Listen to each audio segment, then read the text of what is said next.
Hello and welcome to Political Bazaar. The fifth phase of poll is about to end. 51 constituencies over 7 states have gone to the polls. To discuss this and more with me, I have Bhupendra Chaubey, the Executive Editor, CNN News 18, and Gaurav Choudhary, the Deputy Executive Editor, Moneycontrol. Thank you, Bhupendra. Thank you, Gaurav, for coming in. In the morning, we were talking about, Gaurav, about the 7 states, the 51 seats that are going. UP is an important 14 seats. Bhupen, how do you see the events over the day? Well, I think that the constituencies which went to polls today, bear in mind that out of the 51 seats nationally which have gone to polls today, the BJP strike rate in 2014 was 80%, which means that the BJP won 80% out of these 51 seats which went to polls today. Specifically in the case of Uttar Pradesh, if you keep Raebareli and Amethi out, the BJP had won all the seats. 12 seats. Now, if I look at the manner in which polling has gone on and if I look at the manner in which charges have been traded, let's look at Amethi for instance. The day began with Smriti Irani herself levelling a barrage of accusations against Rahul Gandhi, and then it built up with Smriti almost accusing Rahul Gandhi of doing booth capturing. Conventional wisdom would suggest that this is nothing else but a sign of nerves being displayed by Smriti Irani, but I don't buy that. I think that what the BJP has started to do very clearly, election after election, is that they throw everything. When it comes to winning an election, they throw everything. I think this Mahagathbandhan between the SP and the BSP, as well as Chaudhary Ajit Singh, I do think it's testing the BJP. Okay. Without doubt, I can say this with great clarity to all viewers of Money Control. Don't expect the Bharatiya Janata Party to repeat its performance of 2014 as far as the critical state of Uttar Pradesh is concerned. What would be the estimated losses? I think we can have a separate debate on that. But at least as far as voting in Uttar Pradesh now, at the end of this fifth phase is concerned, I'm pretty clear BJP is not going to get the 71 seats which it got on its own in 2014. Gaurav, as of 3 p.m., 44% of polling in UP. By general standard, it's going to pick up a bit by 6 o'clock and tomorrow when you will have the actual figures. But do you think this is, low voter turnout, the whole equation of low voter turnout actually going against the incumbent? Do you think that is there? Now, as Bhupen said, the stakes are extremely high for the BJP. The Congress has nothing to lose here. They are defending only 2 of the 14 seats here. 12 of the 14 seats the BJP is defending. 39 of the 51 seats that are going to polls today, the BJP is defending. Maintaining an 80% strike rate or retaining an 80% strike rate, even close to that, is going to be extremely difficult, coming as it does because they are also fighting an anti-incumbency of 5 years and also an anti-incumbency in the state because they have been in power for, in UP, they've been in power for 2 years. But having said that, I don't know to what extent the voter turnout is going to be a factor in trying to predict which way the winds are blowing. But the thing that I would like to know from Bhupen now is, at the end of the fifth phase, do you think the elections are as good as over? I think the elections are certainly being settled.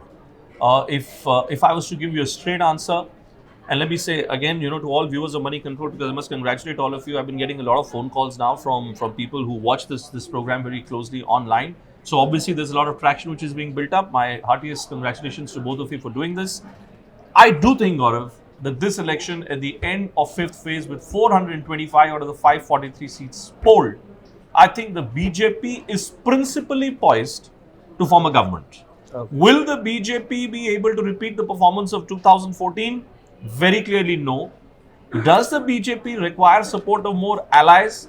I think we are moving in that direction. I think the statement which was made by the Prime Minister today, where he was praising the efforts of Naveen Patnaik, the Odisha Chief Minister, has to be looked at as a very, very clear sign of reaching out. And it does tell you that there is something which is cooking. The BJP may have some estimate on its own mind, but clearly phone lines are certainly already being burnt now. I'll come to that. I'll ask the same question to you, Gaurav, a bit later, but I have to ask about Jammu and Kashmir. Jammu and Kashmir, not good signs. In the morning, they were stone pelting at Tral. There was actually, I think, 1 or 2 grenades were actually hurled at Pulwama towards the polling station. It's not a very healthy sign, but Bhupen, the question to you is, this election going as it may, J&K will have an assembly election soon. Do you think the bad turnout is a reflection of how much people believe in the system? Is there cause for concern? No, so let me put it this way. The state of Jammu and Kashmir, there is without doubt a problem of trust between the centre and the people, certainly as far as the Valley region is concerned. But if you look at the Pulwama factor, And on News 18, we've done a whole analysis on this, and it's there available on news18.com. The truth is that out of those 40 great martyrs who lost their lives in that CRPF attack, which was carried out by the Pakistani-based militants, the truth is that the families of these 40 Pulwama martyrs who are all spread across the country, predominantly in Rajasthan, in some parts in UP, Bihar, as well as in Gujarat, the truth is that in these states, this factor is playing out. Look at the campaign which has just been released by the BJP for Delhi. Delhi goes to polls now on the 6th. It's completely based on terror. There is a clear-cut feeling, the more you talk about terror, the more you talk about bashing Pakistan, the more you remind the country of you are safe only and only if Prime Minister Modi is there. It is subject to the law of improvised electoral dividends. That's what's going on. I would say maybe in Jammu and Kashmir, problem of trust deficit, but in other parts of the country seems to be working very well as far as the BJP's own assessment is concerned. But as a corollary, do you think, and just to taking the observations that you've made forward, do you think the remaining 12 seats in Rajasthan that goes to polls today, are going to polls today, it's actually the Pulwama incident that has bolstered BJP's chances? You know what, Gaurav? And again, I did a seat-by-seat analysis of what was going on. Look at Jaipur Rural, for instance, where Rajavardhan Rathore is contesting, or Arjun Megwal, where he's contesting, in seats like Churu. There is a huge section of armed forces personnel. These colonels and subedars. Either a lot of them are Jats who may not belong to the armed forces fraternity, but their forefathers may have served. The Pulwama factor, without doubt. Look at the kind of statements which were made by the Prime Minister. The most aggressive statements on Pakistan, including the one which was made in Barmer, where the Prime Minister said that, do I have nuclear weapons only for Diwali? I'm not scared of Pakistan. That was made in Barmer. These kind of comments, they do have an impact on the armed forces fraternity there in Rajasthan. Okay.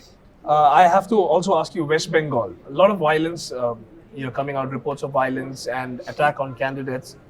This is, over the faces we have seen this. How do you read this? But the voting percentage is actually 63%. Yes, voting percentage is 63%. At 3 p.m. At 3 p.m. It should be good. So the average voting percentage that I have seen in each phase has been closer to 80% in the state of West Bengal, somewhere between 75 and 80. And I wouldn't be surprised if, again, even today in Barakpur and in the Hooghly region, the Hooghly industrial region, if the voting percentage is same.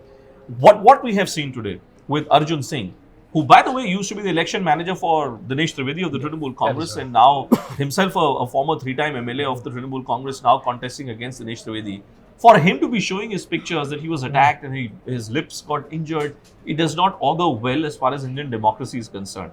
But what it does tell you is that the BJP has not left any stone unturned in this battle for West Bengal. Again, much like I said at the beginning of the program, that I believe this election is decisively being settled with the BJP emerging as a principal player. I believe in the state of West Bengal also, again because of this traction which has been built. I won't be surprised if the BJP actually improves its performance in comparison to 2014.